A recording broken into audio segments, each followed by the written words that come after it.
Olá, seja bem-vindo você que está assistindo essa gravação. Meu nome é Camila Abidão e nós estamos nessa série de lives da nossa jornada da liderança empresarial.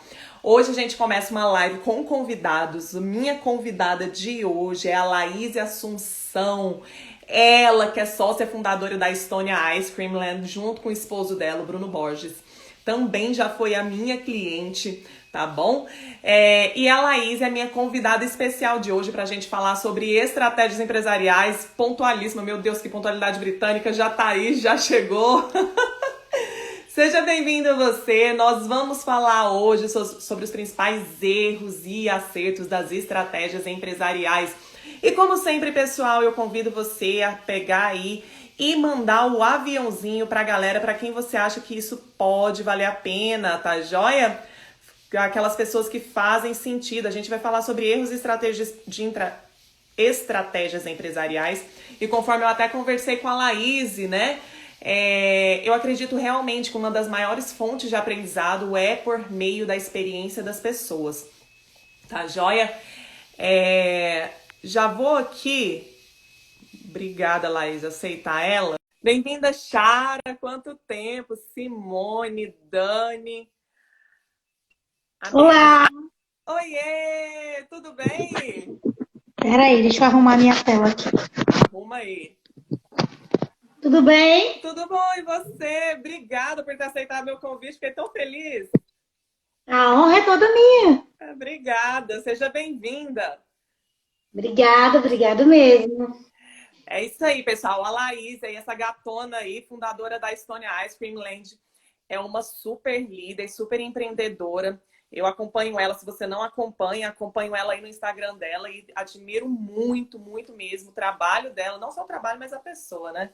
E você sabe que eu comento, né, Laís? Eu mando ali as mensagens de vez em quando falando, cara, me impactou muito aquilo que você falou, foi muito legal ter lido, né? E aqui, pessoal, a gente está fazendo uma série de lives sobre a jornada da liderança empresarial. E meu convite para a Laís foi o seguinte: eu vejo a Laís como uma pessoa que, além de empresária, né, empreendedora e empresária, ela tem uma sacada da parte estratégica do negócio muito legal. Então, eu quis trazer um pouco da experiência dela para vocês. E como eu estava falando, eu acredito que a Laís é um exemplo. A Carol falando aí, e é mesmo.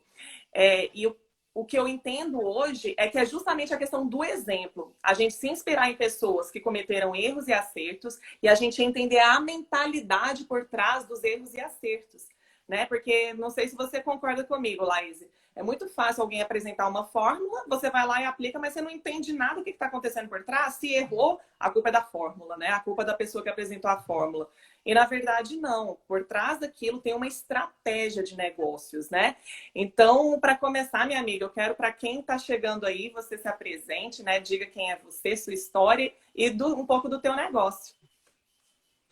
Então, obrigada pelo convite, obrigada a todo mundo que está assistindo. Eu acredito demais que empreender é muito mais sobre estratégia do que sobre produto, do que sobre... Enfim, às vezes a gente foca tanto no nosso produto que a gente esquece de como fazer esse produto realmente performar. Fica tanto pensando em como fazer o negócio funcionar que não tem tempo de fazer o negócio crescer. Então, eu acho que eu venho aí do empreendedorismo há mais de 10 anos, já fui sacoleira, depois fui franqueada de uma marca, de um restaurante japonês. Hoje tenho a Estônia, que começou em 2016. Éramos uma marca local que já entrou no mercado com uma estratégia, com uma cara de franquia, para parecer franquia. Isso foi uma estratégia antes mesmo da marca nascer. O briefing de criação de marca era tornar essa marca com cara de franquia. Quando ela nasceu, ela já veio com essa identidade muito forte e já estrategicamente, pouco tempo ela teve a segunda, a terceira, a quarta unidade. Até a pandemia, nós tínhamos 11 unidades. Em 15 dias do estouro da pandemia, nós perdemos 3 unidades. Então, de 11 fomos para 8. E dessas 8, hoje nós estamos com 22. Então, a gente mais que dobrou, quase triplicou a rede, mesmo em pandemia. E isso muito, Camila, dada a estratégia que a gente criou durante esse processo. Eu costumo dizer que o meu produto ele é 100% supérfluo, tá? Eu vendo gelato, eu vendo sobremesa, ninguém precisa disso para para viver ou para matar a fome. Eu acredito muito que se não tiver uma estratégia muito bem definida por trás, a gente teríamos morrido. Se nesses primeiros 15 dias, com essa perca dessas 3 primeiras unidades, nós tivéssemos entrado em desespero e não tivéssemos desenhado uma estratégia muito clara, muito bem definida, e tivéssemos sido muito fiéis a ela, certamente nós teríamos perdido de 8 para 7, de 7 para 6, de 6 para 5, enfim. Bate um desespero, no primeiro momento a gente achou que a marca ia morrer, sim. Não vou dizer que a gente é aqui super-heróis, que esse desespero não bate, ele bate, mas precisa de ter toda uma maturidade para fazer as coisas funcionarem. Então, a gente trabalhou muito com estratégias claras e muito bem definidas. No final do ano passado, a gente desenhou todos os OKRs para 2021, né? Todos os OKRs de 2021 foram criados e eles funcionaram só até dia 18 de março. No dia 18 de março, quando tudo fechou, o que a gente teve que fazer? Redesenhar, redefinir toda a estratégia. Então, a gente precisa saber que empresas elas são vivas e que as estratégias elas também precisam ser modificadas de acordo com as circunstâncias. Então, eu acredito muito nesse trabalho. Então, voltando um pouquinho da minha história lá atrás, quando eu resolvi abrir um restaurante japonês em 2012, eu era do serviço público, meu esposo também. Eu era gestora de multinacional e eu tinha um salário muito bom, tinha uma vida muito confortável. E como eu já vinha num trabalho que eu liderava pessoas, que eu estava à frente de uma coisa grande, eu achei que quando eu abrisse o meu próprio negócio, eu estaria pronta. Eu estaria preparada. Então, eu larguei tudo para o alto, eu tinha certeza que o meu negócio seria um sucesso. E digo para vocês que no primeiro mês, nos primeiros 30 dias, eu me arrependi profundamente. Foi assim, um arrependimento amargo. Por quê? Porque eu sabia muito bem fazer aquilo que eu fazia. Mas cuidar de um restaurante, escala, compra, venda, estratégia, treinamento, liderança, engajamento, inspiração, cara, foi um mundo completamente diferente. E eu me arrependi muito porque eu me senti muito fracassada. Eu entendi que eu precisava alinhar a minha linguagem àquelas pessoas que estavam trabalhando ali. E que se essas pessoas não estivessem completamente alinhadas ao meu sonho, porque um empreendedor ele é um vendedor de sonhos. E se os seus colaboradores eles não compram esses sonhos, não adianta, não vai funcionar. Então, o que eu tinha? Eu tinha colaboradores tarefeiros. Eles iam cumprir umas tarefas e recebiam seus salários no final de cada período. E no final de cada período, eu tinha pessoas extremamente insatisfeitas, que não eram fiel ao negócio, que não eram fiel ao padrão, que não acreditavam naquele sonho ali. E, na verdade, eu fui colecionando uma série de inimigos. E aprender a lidar com aquelas pessoas me custou. Me custou muitas horas de estudo, me custou muitas horas de desenhar estratégias. Por muitas vezes eu tive que desenhar o personagem que eu tinha que ser. E até se tornar, eu precisei fingir. A palavra é essa mesmo. É fazer, fazer, fazer, até me tornar. E Fake até it till me make tornar um hábito. Quer falar? Tem essa expressão, né? Fake it until you make it. Tem que fazer Eu não estou te sentido. ouvindo. Não estou te ouvindo. Deixa eu pegar um pouco. Tá saindo o som Peraí, agora? então deixa eu ligar o fone. Deixa eu ver. E Vocês agora? estavam me ouvindo? Eu tô. Tá me ouvindo? Não tô Eu ouvindo. tô te ouvindo. Você tá me ouvindo? Vocês estão me ouvindo, pessoal? Anota aí. Escreve aí se vocês Tá estão me ouvindo? Sim. Voltou o som. Não, não tô ouvindo. Voltou o som. Paula disse. Agora foi. Peraí. Legal. Tá. Foi? Foi. Ouvindo. Acho que a Laís que não tá nos ouvindo. Pronto, acho que agora foi. Foi? Foi. A expressão aí, né? Obrigada, gente. O som tá ótimo. A expressão para isso é fake it until you make it, né? Finge até se tornar. É verdade. E aí, aprender isso, entrar nessa conexão entender que se eu não vendesse esse sonho real para as pessoas, e outra, as pessoas entram na nossa empresa também para construir os sonhos delas. Então eu sempre falava, eu ouvia muito e falava a grande bobagem. Cara, como é que eu faço para as pessoas se importarem com a minha empresa? Como é que eu faço para as pessoas se importarem com os meus sonhos? E eu entendi que eu só teria pessoas se importando com o meu negócio quando eu comecei a me importar com elas. Então, essa é a grande sacada, entender que são pessoas, que negócio é sobre pessoas, que não importa o que você venda, se você não tiver uma estratégia muito bem desenhada para trazer essas pessoas para dentro desse barco, impossível as coisas darem certo. Então, ao longo desse tempo todo, eu tive que estudar muito, entender muito, além do meu negócio, entender sobre gente, trazer essas pessoas para dentro. Então, eu fiquei com um restaurante de japonês em 2013, 14, 15, 16. Em 2016, eu fundei a Estônia, muito mais experiente, mas nada pronta ainda. E eu costumo dizer que eu ainda não estou pronta, só está pronto quem morreu, né?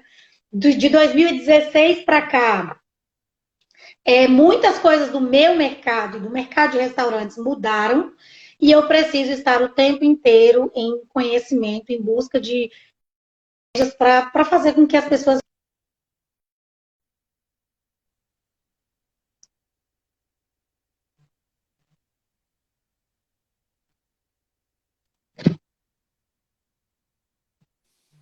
Voltou, Laís. Estou te ouvindo? Tá me ouvindo? Estou te ouvindo.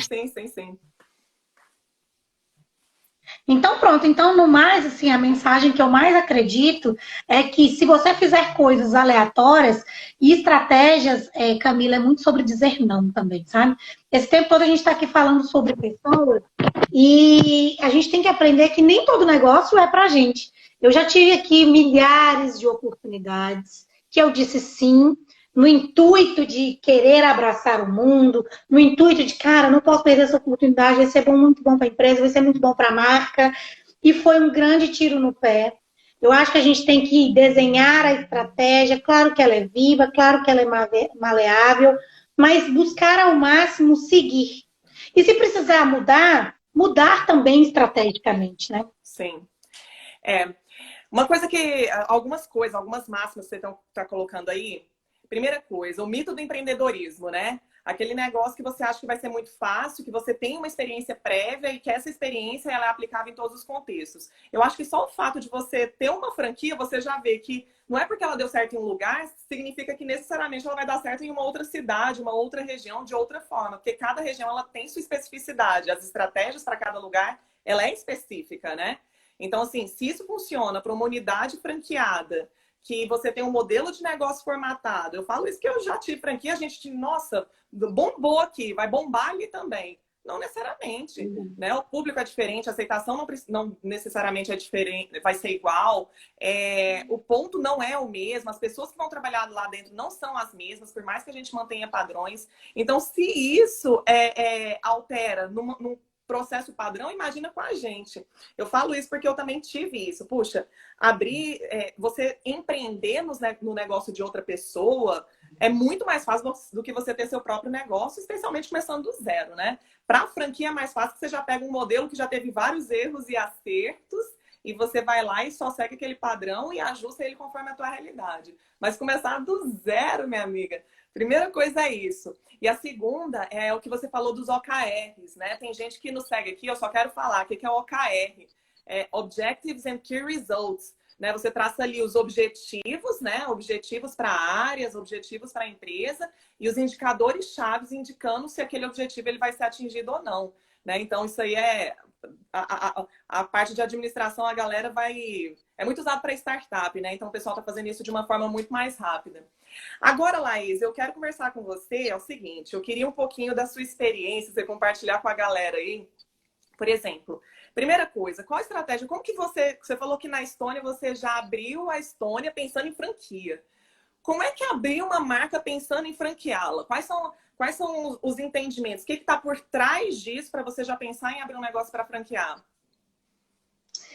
Então, eu acredito muito que lá atrás, desde que a gente comprou o branding, comprou o processo de iniciação de marca, toda a identidade ela tinha que ter uma cara muito profissional. A estratégia de colocar fábrica, indústria, o jeito que isso seria distribuído, já foi feito no plano de negócios antes. É claro que quando você começa menor e vai ajustando as coisas ao longo do crescimento. Por exemplo, a minha primeira fábrica ela era no subsolo da minha primeira loja. Uhum. E por quanto tempo isso comportou? Pouquíssimo tempo. Quando abriu-se a segunda unidade, eu já tinha todo o plano estratégico para tirar a minha fábrica, a minha central de produção daqui, já vinha estudando os arredores, onde seria, em que local, qual era a metragem, que tipo de equipamento eu precisaria, para poder fazer isso de uma forma mais rápida e de uma maneira também profissional. Então, quando a gente abriu a segunda unidade, a gente viu que não dava para transportar gelados numa caixa de isopor, por exemplo, se a gente queria ser grande. Então, o que eu precisava? Eu precisava de ter espaço, eu precisava de ter armazenamento, eu precisava de ter um carro refrigerado. Até então, eu não precisava de motorista, mas eu precisei ter. Então, todo o processo ele tem que ser pensado no macro. E todo negócio, e aí, assim, e tudo isso são pensamentos, isso aí são planos, mas todo negócio teve o dia 1. E eu gosto de falar isso muito para não assustar as pessoas. No primeiro dia, aqui na Estônia, a pedra descongelou, a máquina de gelato não funcionou. Eu tinha um forno que cabiam 5 gâteaux e no primeiro dia foi um caos. Então eu abri no dia 22 de outubro, na sexta-feira a gente fez 5 anos. Obrigada. E 5 da tarde não tinha mais nada para vender, porque eu não me estruturei. E aí, o que eu pensei? Eu falei, cara, vai dar tudo errado de novo. Porque lá atrás, você falou desse negócio de franquia aí. Quando algo dava errado, eu ligava para o meu franqueador e falava, e aí, como é que eu resolvo? E aí, como é que eu resolvo? Tive esse problema aqui, como é que funciona? Quais foram os erros que vocês tiveram aí, que funcionou e como é que vocês resolveram? Quando eu abri a minha própria marca, eu ia ligar para quem? Para Deus, né? Então, eu tinha que resolver. Então, no primeiro dia, eu tinha 7 colaboradores e um forno que cabiam 5 gâteaux por vez. Então, no dia 22, eu tive um caos. O que eu pensei? Eu fechei no dia 23, 24, 25 e 26. Morei dentro da loja, dobrei o número de colaboradores, trouxe os equipamentos certos, tá? E aí, 4 dias depois, a gente abriu e nunca mais a gente fechou. Mas essa disponibilidade, eu tinha um bebê de 1 ano e 3 meses. Essa disponibilidade de renunciar. Eu tinha que ficar naqueles 4 dias ali 24 horas dentro da empresa. Então, eu abria, fechava, contratava, treinava, ensinava, colocava tudo dentro das fichas técnicas. E é uma coisa que eu também não sabia fazer. Eu nunca tinha tido uma casa de sobremesa. Mas a disponibilidade em aprender, em trazer as pessoas para me ajudar, em contratar as consultorias certas. Então, imediatamente, a gente contratou uma consultoria. Por quê? Porque eu não sabia fazer. E eu tinha investido muita grana, uma grana que a gente não tinha. A gente vendeu o carro, pegou 100% de empréstimo, fez o negócio acontecer. Mas o que acontece? Se eu não invisto no meu conhecimento, tudo aquilo que eu investi, eu perco ele muito rapidamente. Então, eu acho que o dinheiro mais bem pago de toda a história da Estônia foram as consultorias, foram os cursos, foram os treinamentos, foi ter trazido uma marca, uma identidade muito forte, que foi muito caro, mas que se pagou automaticamente. Se não tivesse essa cara que tem já... E aí eu costumo dizer assim, todo dia alguém vem aqui e copia a Estônia, né? Vem, copia, mas copia o quê? Copia o produto. Não copia a essência, não copia a marca, não copia a estratégia. E aí as pessoas abrem negócios apenas para viver de renda. Eu vendo, eu tenho uma rendinha, eu vendo, eu tenho uma rendinha. Não pensa estrategicamente no maior. E aí eu falo, o negócio dá trabalho ser pequeno e dá trabalho ser grande. Qual é a estratégia que você quer seguir? Então, eu acho assim, hoje, um privilégio ser copiada. Lá atrás eu também surtei, eu já briguei com concorrente, já vieram aqui buscar meus fornecedores, já vieram aqui buscar meus gerentes, já vieram aqui buscar os meus atendentes, e assim, na boa, levaram todas as fichas técnicas, levaram todos os produtos, mas boa parte dessas empresas já nem existem mais. Então, quando a gente está muito focado em fazer o nosso negócio crescer, sendo fiel à nossa estratégia, fazendo aquilo que precisa ser feito para crescer, Não importa o que vem por trás para copiar, não importa o que vem para trás para derrubar, não importa o que vem para trás para te diminuir, desde que você entenda que você está fazendo um negócio para ser grande, e o negócio para ser grande teve o dia um, teve o dia 2, teve a loja um, teve a loja 2. E aí eu costumo dizer uma coisa. Hoje, até a pandemia, nós tínhamos 11 lojas. E por que não tínhamos 50? Porque nós não sabíamos ter. Então, na pandemia, nós tínhamos 11. Por que 3 morreram? Porque nós não soubemos como mantê-las vivas. Então, na pandemia, nos primeiros 15 dias, perdemos, ficamos com 8. Dessas 8, hoje somos 22. Por que nós hoje não temos 50? Porque eu ainda não sei ter. Eu quero ser a maior sorveteria do Brasil. Por que eu não sou ainda? Porque eu ainda não sei ser. Então, saber ser é um processo de muito estudo, muito conhecimento, de muita humildade, de muito engolir egos. E aí eu tenho certeza, Camila, que todas as vezes que eu sentei com você, em conselhos estratégicos, você me trouxe uma sacada. Aquelas pessoas que estavam ali sentadas me trouxeram sacadas. E a disponibilidade para ouvir, para aprender e para saber que não sabe tudo. Eu sei demais sobre o meu negócio, mas você tem uma sacada aí no seu negócio que eu posso aplicar ao meu. Então, estar sempre conectado com pessoas, com networking. Talvez não seja aquele momento que você possa contratar, mas você ouviu, você pegou um único insight e você aplica ali no seu negócio e dá uma virada.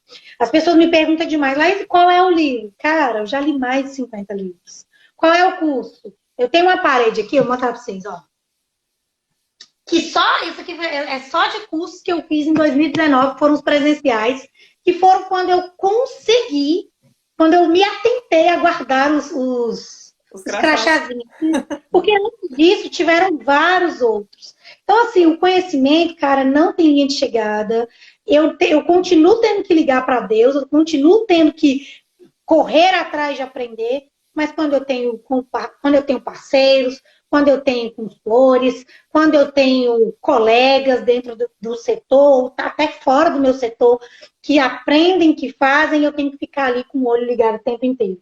E uma coisa que a gente sempre faz é ficar vendo o que o nosso concorrente faz. Cara, tira o olho do seu concorrente. A inovação do seu negócio, ela está exatamente num lugar onde você nem imagina. Por exemplo, a gente fez aqui agora, para o aniversário de 5 anos da Estônia, um álbum de figurinhas totalmente inspirado num negócio que não tem nada a ver com a Estônia. De onde nós tiramos essa ideia? A gente tirou essa ideia, adivinha de onde? Aqui é um álbum de figurinhas, no qual o cliente vem aqui, ele recebe, ele compra o álbum de figurinhas, ele vai compartilhando, brincando, ludicamente, vai encontrando as figurinhas, cada vez que ele vem aqui, compra uma sobremesa, ele vai ganhar vouchers de desconto. Para quê? Para gerar recorrência. Então, eu tenho as figurinhas para trazer o lúdico, eu tenho os vouchers para trazer recorrência, e eu ainda estou na casa das pessoas, sendo lembrada como forma de marketing, de branding. De onde eu tirei essa estratégia? Cara, isso aqui foi uma ação que a Anitta, funkeira, fez para comemorar os 10 anos de marca.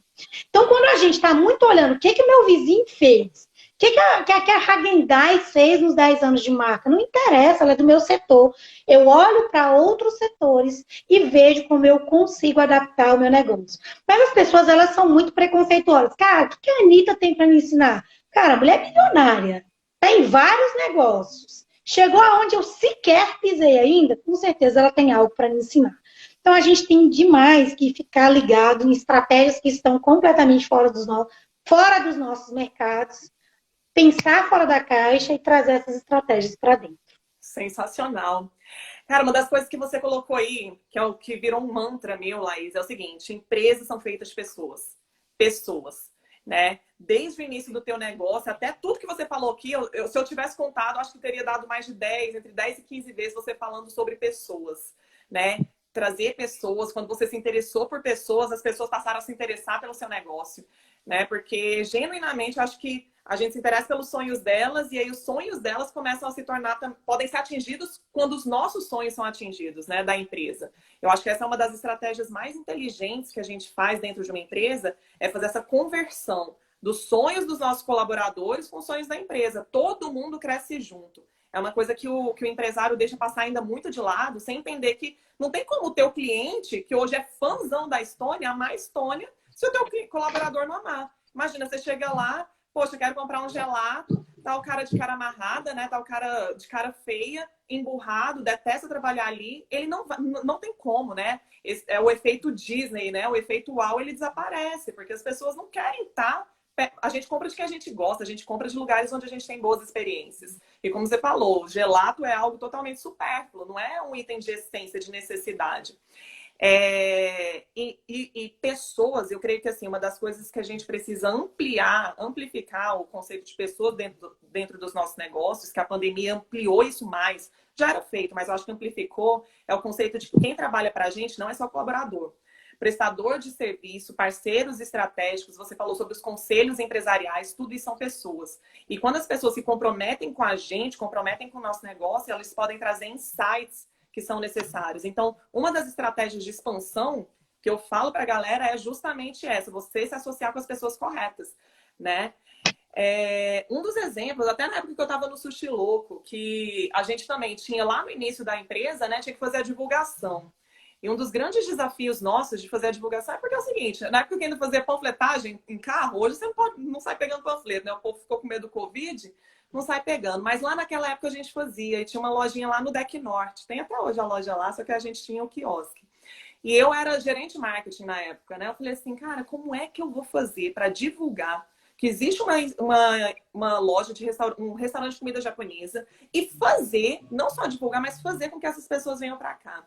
E aí eu comecei a pesquisar na internet muito sobre marketing de guerrilha, né? Que é aquele marketing que disruptivo, sai do senso comum, não é um marketing tradicional. Então, eu comecei a pesquisar e eu vi uma inspiração de um seriado.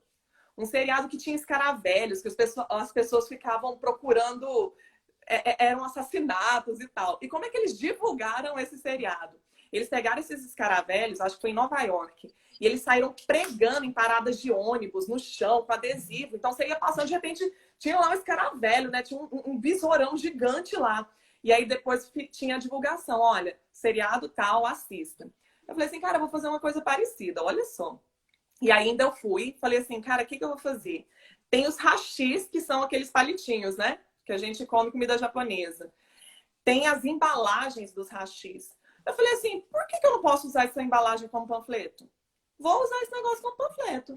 E aí eu comecei a divulgar, olha, Sushi Louco, você pega esse hashi, com ele você ganha uma porção de enrolados, uma porção de sushi. E aí, nos carros, eu coloquei as pessoas, né, as meninas para panfletarem na hora do almoço, no sinal, de frente para o shopping. Porque assim, imagina, você tá no seu carro dirigindo, aparece um povo com uns palitinhos para te entregar. Então eu falei assim, cara, as pessoas, elas não vão... Você recebe 350.427 informações por dia, qual delas você vai prestar atenção? E mais, das que você presta atenção, quantas delas você vai se lembrar? É o que acontece hoje na internet. A gente tem a panfletagem digital, um monte de informação, um monte de informação. Como é que eu vou parar para o meu cliente, para a pessoa que me interessa, parar e ver aquela mensagem e mais, ver a mensagem e tomar uma atitude em relação àquilo, porque ela se lembra daquilo. Então, diante desse desafio, o que eu pensei? Fiz o hashi, coloquei a porção de enrolado, as pessoas de fato pegavam aquele negócio, de fato olhavam do que se trata esse negócio e elas tinham a grata surpresa de descobrir que elas ganharam um negócio. E era bem ali. E era a hora do almoço. Olha que impressionante. Por que não, né? E aí já parava lá no shopping, estacionamento Experimentação, né? E aí eles iam lá. Aí qual que é a sacada que eu quero trazer aqui pra galera? Qual que é a sacada? Eu dava uma porçãozinha de enrolado, sabe por quê? Porque 4 enrolados não mata a fome de ninguém. Não mata a fome de ninguém. Mas dá uma experiência para as pessoas irem lá e provar aquilo que elas não conhecem, né? Então elas iam lá e eu comer sushi. Quando chegava lá, via o sushi, né? Comia aquele negócio, gostou. Puxa, tem mais isso aqui, tem mais aquilo ali, tem mais aquilo outro, vou comprar também. E aí o pessoal começava, então, a não só conhecer e experimentar, que é o grande desafio, especialmente de negócios que estão começando, né? Fazer o pessoal experimentar, e depois se tornava um hábito, e aí o negócio explodiu, né? Entre várias ações estratégicas. Então, assim, uma das coisas que a gente precisa entender quando a gente vai abrir negócio é que a estratégia é justamente esse conjunto de insights em que você... É um conjunto de ideias, de diretrizes que você vai dar para o seu negócio para atingir determinado objetivo, né? Então, assim, ele é flexível ao longo do caminho, igual, pô, chegou a pandemia, vou panfletar? Óbvio que não, né? Eu tenho que ir para o digital. Como é que eu vou fazer isso? Mas é um conjunto de diretrizes para alcançar determinado alvo e isso vai afetar o teu negócio inteiro. Então, vai afetar como a tua operação vai funcionar, como as pessoas vão ter que se comportar no meio do caminho, como que vai ser a sua comunicação, como vai ser uma série de questões. Então, só corroborando isso que você colocou aí, que é justamente você parar de ficar olhando a grama do vizinho do teu negócio, até porque uma outra coisa que a gente precisa entender é nossos negócios, eles não competem necessariamente com o mesmo segmento ou o mesmo setor, muito pelo contrário. Se é da alimentação, eu fui da alimentação, eu falava o seguinte, cara, minha alimentação, sushi, as pessoas saem daqui, vêm para cá para jantar. Elas vêm para cá para comemorar um aniversário, um aniversário de casamento, um aniversário de namoro, um aniversário próprio. Então, eu estou competindo com não só comida japonesa, estou competindo com outros tipos de restaurante também. Eu estou competindo com entretenimento, eu estou competindo com a pessoa ir para um cinema, eu estou competindo com a pessoa ir para uma festa. Então, você compete muito além do seu negócio. E como é que você compete, né? Dessa forma. Sabe o que eu costumo dizer aqui, Cami? Que sabe um grande concorrente que eu tenho? A casa de vó. Porque se ele for almoçar na casa da avó e comer o pudim lá, ele não vem mais aqui. Exatamente. Em qualquer lugar é o meu concorrente. Então eu vendo sobremesas e qualquer restaurante, em qualquer lugar do mundo, tem sobremesa. O que eu tenho que fazer de diferente para levantar o cliente que está ali comendo aqui do meu lado e ele deixar de pedir a sobremesa lá para pedir a sobremesa aqui? Para vir comer a sobremesa aqui.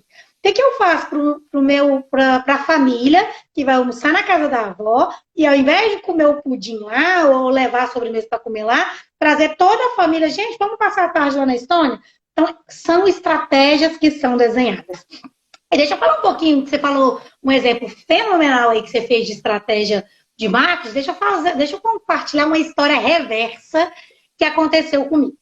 Meu restaurante japonês indo de mal a pior, assim, sofrendo pra caramba. Isso em 2014, 15, por aí. Eu tinha uma sorveteria lá do lado, lá em Águas Claras, que chama Chiquinho. E todo dia das crianças, eles colocavam um pula-pula. E dava uma fila gigantesca na sorveteria. Eles colocavam pula-pula, colocavam pintura de rosto, colocavam balão mania. E aí chegou um dia das crianças, na época do dia das crianças, lá no sushi. O que eu fiz? Falei, cara, esses caras colocam isso e dá um boom. O que eu vou fazer? Eu vou colocar um pula-pula aqui no meu restaurante também.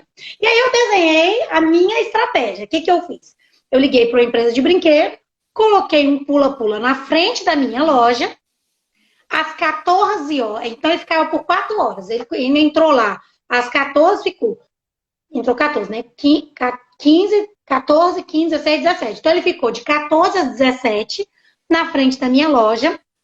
E quando foi dando mais ou menos umas 4h30, 5 horas, teve um colaborador que me perguntou assim, Laís, que horas que vai começar a ação? Cara, você acredita que ninguém pulou? Nenhuma criança foi no restaurante por causa do pula-pula. E aí as sacadas que hoje eu dou risada, mas que na época eu chorei. Primeiro, eu não divulguei que ia ter um pula-pula. Primeiro, o meu almoço começava meio-dia, o pula-pula começou 2 da tarde. Depois, restaurante japonês, ele é muito mais adulto do que infantil. Depois, eu coloquei um pula-pula num sol a pino de 40 graus, de 2 às 5. Totalmente no horário que não tinha ninguém no restaurante. E que estava fervendo. Eu, hoje, como mãe, não deixaria meu filho pular numa lona quente daquela. Então, assim, a gente vai copiando o nosso concorrente no desespero de salvar o meu negócio. E naquele sentimento que na época eu paguei R$400 pelo brinquedo, ao invés de eu trazer clientes, o meu caixa ainda ficou furado em R$400, porque ninguém pulou naquele pula-pula. Então, estratégias de negócios, às vezes funcionam para um negócio e às vezes não funcionam para outros.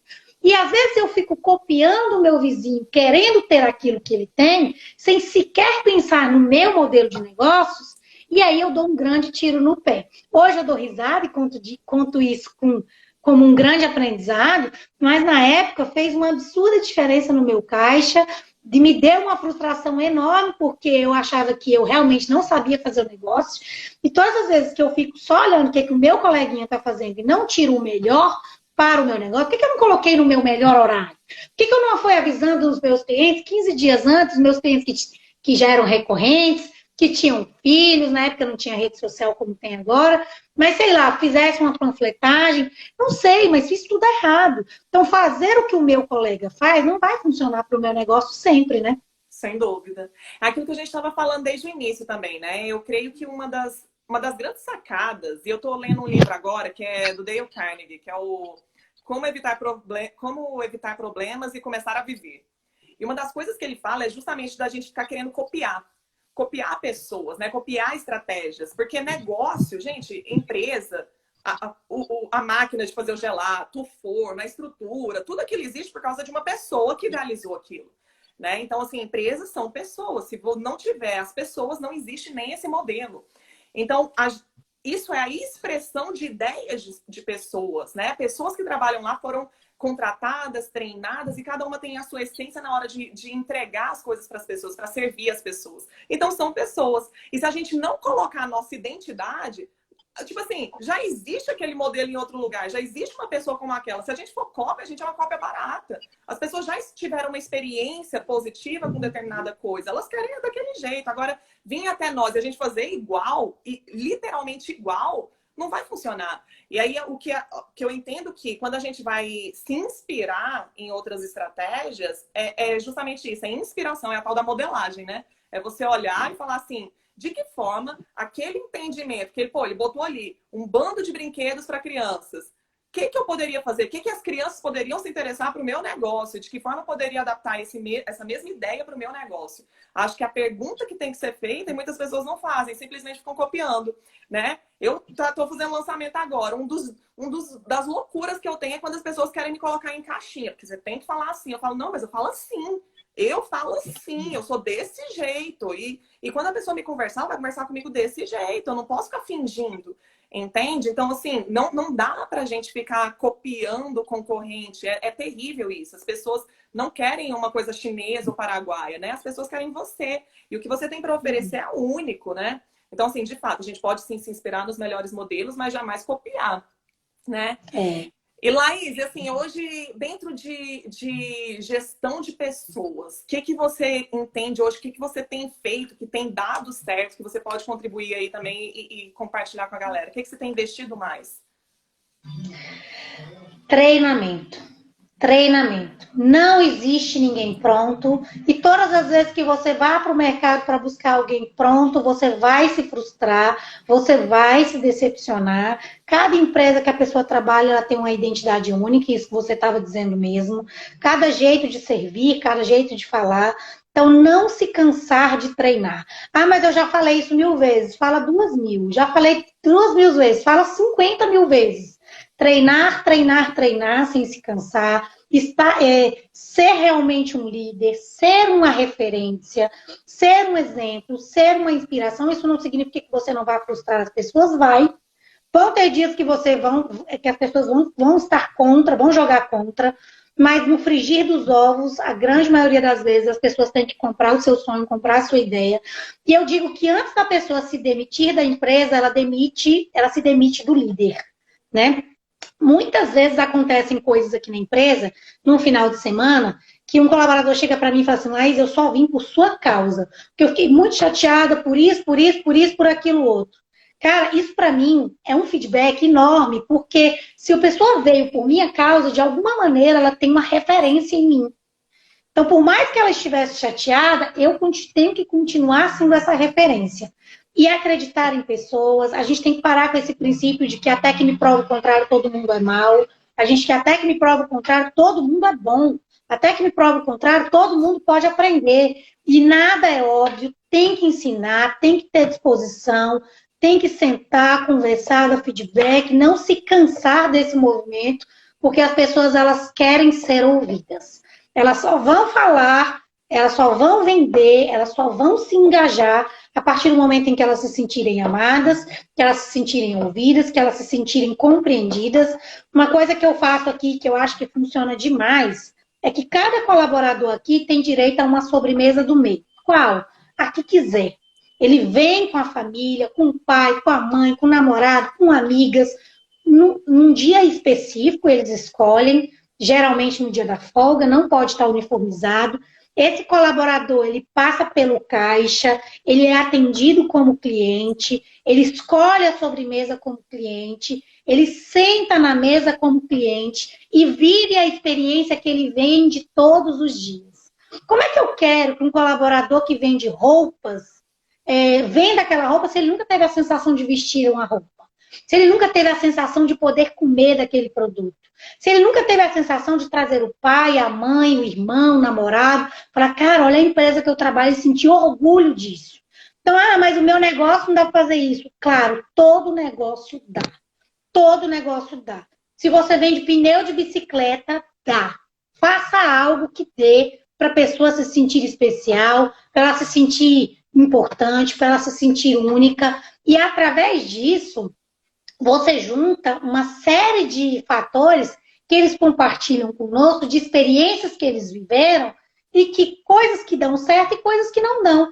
Por exemplo, tem uma sobremesa aqui que é gigante e que a gente dava uma colher específica para a pessoa comer.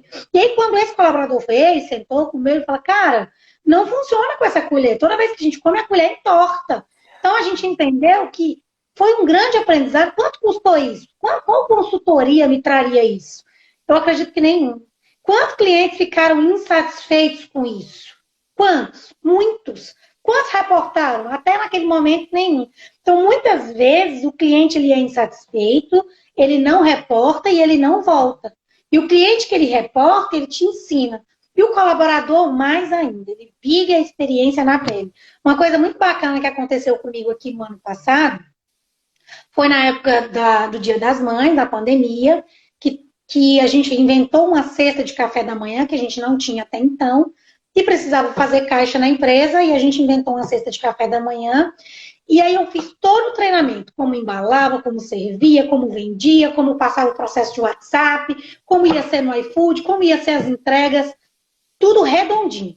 E aí, no domingo do Dia das Mães, eu falei assim, cara, eu preciso da equipe aqui 7 horas da manhã. Todo mundo aqui 7 horas da manhã, porque até 10 essas cestas têm que estar todas na rua.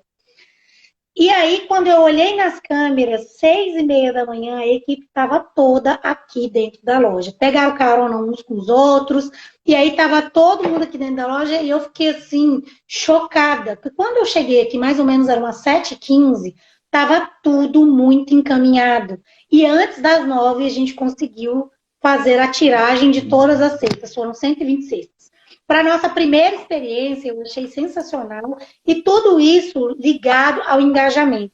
E o que a gente fez? A gente montou algumas cestas para algumas mães da empresa e mandamos entregar na casa dessas mães. Não foram de todas, porque quase todas são mães, mas a gente decidimos entre nós, não foi uma decisão só minha, decidimos as mais mãezonas que cuidam da gente também. E aí entregamos na casa das pessoas e as pessoas ficaram completamente surpresas. Então é cuidar das pessoas, estar envolvida com elas, trazer esse sentimento de engajamento que elas vão fazer por nós muito além daquilo que a gente espera. Uau! Não, tô emocionada, sensacional. Cara, sensacional, que case. É o que a gente fala, né, minha amiga? A gente cuida das pessoas, as pessoas cuidam dos resultados, né? Então, olha só, por cuidar das pessoas, você não precisou ficar no pé, não precisou ficar pedindo, né? Outra coisa que eu gosto de lembrar muito é que a gente fica muito querendo que os nossos funcionários façam aquilo que a gente quer que eles façam, né? E no seu caso aí você fez justamente que é o grande trabalho de todo empresário, todo gestor, é fazer com que eles queiram fazer aquilo. Não é porque você quer, mas é porque eles querem. Então não fica uma coisa arrastada, fica uma coisa que faz sentido para eles. Eu te acompanho no seu Insta e eu vejo justamente isso, você levando eles para celebrar, né, vitórias, o sininho quando fecha mais uma franquia, todo mundo celebra junto, depois batimento de metas, enfim, alcance de resultado, vocês levam ele para tomar café, elas principalmente, né? Então, poxa, sensacional, maravilhoso. Obrigada por ter compartilhado essa experiência com a gente também. Uma das coisas que você colocou aí, que é justamente a experimentação da experiência da empresa, né? Uma das coisas que eu acho básica dentro de alimentação minimamente, né? Você falou de pneu de bicicleta, roupa e tal, mas minimamente é que as pessoas que vão servir outras pessoas tenham conhecimento daquilo que elas estão servindo, né? Como que é comum, assim, um cliente chegar e falar assim, poxa, qual que é o melhor? O que que você me recomenda? E o cara não vai recomendar o quê? Então, assim, muito mais do que uma experiência de cuidado com as pessoas, é uma questão, em princípio, lógica, né? Lógica, de que forma a pessoa que está em contato com o meu cliente final, que vai recomendar, que vai fazer um atendimento UAU, ele vai poder fazer qualquer tipo de recomendação. Olha, esse é mais cítrico, esse é mais doce, esse é desse jeito. Se ele não conhecer a experiência daquilo que ele vive. Isso é um absurdo, né? E dentro de treinamento, uma das coisas que a gente precisa fazer, você falou que não pega ninguém pronto, e mesmo que, entre aspas, a gente queira alguém pronto, ele não conhece a cultura da empresa. Como é que ele vai, né? A gente tem que formatar o cara ali para ele começar a ter o jeitão da empresa, a cultura, pegar o clima da empresa, compartilhar, contribuir com aquilo ali, né? Então tem o que a gente chama de onboarding do cliente, do colaborador. Faz a contratação do cara, aí vem, faz o treinamento do que é a cultura da empresa, como que as coisas funcionam aqui. Depois faz o treinamento em relação à área dele, os produtos, os serviços, depois a função dele. Né? Aí você treina ele em relação à função dele e depois vai trabalhando os OKRs também, né? Pode ser por área ou próprios colaboradores e vai dimensionando isso aí. Ver se ele está atingindo os objetivos dele. Se a gente não for o guia da cultura, alguém vai ser. E geralmente não é positiva. Tá? Então, quando a gente não é o guia dessa cultura, quando a gente não implanta isso na cabeça das pessoas, quando a gente não se ocupa todos os dias de colocar uma pecinha ali naquele chip, alguém vai colocar. E geralmente é o ingrato, geralmente é o infeliz e geralmente é o insatisfeito que vai fazer isso. Então, se você não cuida, alguém vem e cuida e geralmente vai ser bem difícil de você tirar isso depois. Uma das coisas que você falou, que é básico também do gestor, é você ter crédito, né? Crédito com o teu colaborador. Então, o cara tava lá, poxa, eu só vim por sua causa, por sua causa. Ou seja, você cuidou dele, trabalhou essa questão. O que é clima, né, gente? Cultura da empresa e clima organizacional. É você chegar no lugar e gostar de estar lá. Que tipo de clima tem aqui? É um clima de produtividade, clima de colaboração, clima de performance, clima de pontualidade, é uma cultura de... É o gestor que coloca o clima lá dentro. E o que a Laís está falando aqui é justamente isso. Se você não fizer isso, não cuidar disso, o cara que está lá murmurando, está infeliz com a vida, ele vai virar e vai falar assim, acho que a gente recebe pouco. Vou começar a reclamar sobre isso aqui. Acho que a gente recebe pouco, acho que a gente recebe pouco, trabalha muito, recebe pouco. E quando você vê, tá todo mundo naquele clima lamacento. Puta, indignado com o dono, falando, meu Deus, por que a gente está aqui? É mesmo, a gente ganha pouco, a gente trabalha muito. Por quê? Porque teve uma liderança paralela que começou a arrastar todo mundo para isso. E quando você chega, todo aquele trabalho feito, ele está sendo levado por água abaixo, porque tem alguém liderando paralelamente. E eu acho uma coisa fundamental também, Cami, é compartilhar resultados, sabe? A gente morre de medo dos nossos colaboradores saber que a gente viajou, saber que a gente comprou um carro, saber que a gente mudou de casa, enfim, saber dos nossos ganhos. A gente morre de medo disso. Eu já tive medo, muito medo disso. E hoje eu sei, e muito pelo contrário, eu compartilho e agradeço, porque tudo que eu tenho, eles fazem parte. Eu lembro que eu fiz uma reunião aqui, na época o Jales até trabalhava aqui com a gente ainda, e aí eu fiz uma reunião aqui e perguntei para eles, eu faço uma reunião mensal com toda a equipe, perguntei o que eles já tinham construído a partir do tempo que eles trabalhavam conosco. E aí foram as mais variadas respostas. Eu ouvi que, eu consegui rebocar minha casa, eu consegui colocar cerâmica no meu banheiro, eu consegui colocar o meu filho na creche, agora eu não preciso mais incomodar minha sogra, eu consegui pagar um curso para minha esposa, e aí foram os mais variados tipos de ganhos que eles tiveram desde que trabalhavam comigo. E aí, eu compartilhei o meu muito emocionada, foi a primeira vez que eu tinha ido era a primeira vez que eu ia para os Estados Unidos, e aí eu chamei eles para conversar, e falei assim, gente, olha só, na semana que vem eu vou realizar um sonho da minha vida, e eu queria muito agradecer a cada um de vocês. E aí eu contei emocionada para eles que eu ia na Disney, que eu ia conhecer o Mickey, que eu estudava muito sobre esse jeito de atender Disney, que eu ia ter a oportunidade de ir naquele momento, e que graças a eles também, eles faziam parte desse sonho. Cara, foi uma vibração, foi tão legal, todo mundo se emocionou, todo mundo chorou, ninguém ficou com aquele sentimento de, eu tô aqui enriquecendo ela vai viajar e eu não posso, e cada um podia uma coisa naquele determinado momento. Rebocar a parede da casa era algo que trazia muito valor e qualidade de vida para aquelas pessoas. A minha situação era fazer minha primeira viagem internacional para os Estados Unidos, e eles faziam parte daquilo. E eu lembro que eu postei muito durante essa viagem, e eles participaram, eles pediam para ver coisas, eu marcava eles. E quando eu voltei da viagem, a primeira vez que eu desci na cozinha, no dia que eu voltei, aí eu falei assim, bom dia, gente. Aí todo mundo, voltou, a Cinderela voltou e tal. E eu falei assim, voltei, mas eu tô muito internacional. E aí foi uma piada, foi assim um momento de brincadeira, não teve aquele peso.